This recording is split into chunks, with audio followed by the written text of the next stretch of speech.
Daro report सागर दीदार अली कुंभार मूजिब ख़बर share कई पिया। बनू जे रहवासी अलादीनो अब्बासी पंहिंजे प्रेस बयान में ॿुधायो आहे त मोमिस्किन जे प्लाट ते 62 माण्हू कब्ज़ो करण जी कोशिश करे रहिया आहिनि, जंहिंजो केस कोर्ट में हली रहियो आहे।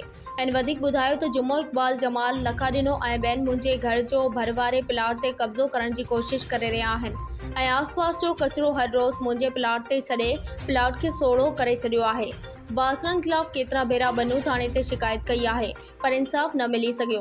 हिन आला इदारनि लाइ मुतालबो कयो आहे त मोमिस्किन सां इंसाफ़ करे मुंहिंजो प्लाट मूं हवाले कयो वञे ऐं बासरनि माण्हुनि खे जल्द खां जल्द सज़ा ॾिनी वञे। मुंहिंजे भाउ जो 250 जा पुट जेको असां हर मोड़ ते जुमे खे बि थाणे विहारियो, हुन बात कयो। तंहिंखां पोइ वरी बि माना हिननि जुमो गुज़ारे वियो। तंहिंखां पोइ हिननि छोकिरनि वरी सभिनी जेके जवाबदार आहिनि मिली भगत करे सभिनी मुंहिंजे प्लाट ते कब्ज़ो कयो आहे। ऐं हुन खां पोइ जॾहिं मूं केस दाख़िल ते करायो त 62 माण्हू ॿ टे जवाबदार हुआ, जिन छा कयो त उन टेलीफोन कई हनी मेमण खे। उहो मेमण माण्हूअ जिटी पियो। उन पंहिंजो छा कयो, मुंहिंजो जेको केस लिखल हो सो उनखे उबतो करे पेश कई, जंहिंमें मुंहिंजो हिकिड़ो इंच बि प्लाट मुंहिंजे 2400 प्लाट 254 प्लाट ते कुझु बि कोन पियो मिलियो। जंहिंजे करे मूं वरी बि माना DC साहब वटि वियुसि। उन असिस्टेंट कमिश्नर लिखियो, उन मुख्ताकार लिखियो, मुख्ताकार तपेदार हुकुम कयो। मुख्ताकार आयो सरज़मीन ते चई शाहिद पेश कयो। मूं बसि शाहिद पेश कया।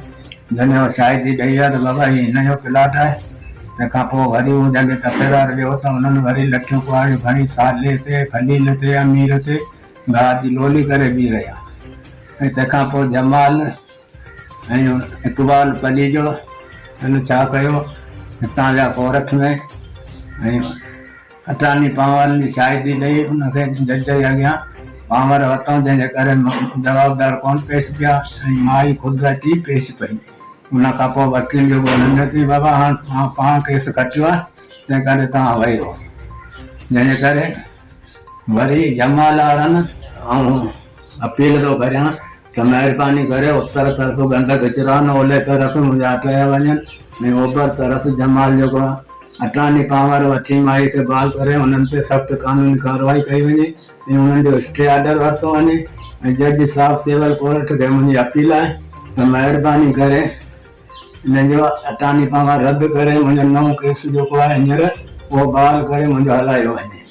ऐं आउं वस वारनि खे संशप शाह खे अयाशा खे DC साहब सजावल खे असिस्टेंट कमिश्नर मुख्ताकार साहब खे अपील थो करियां त महिरबानी करे मूं ग़रीब जी मदद करियो।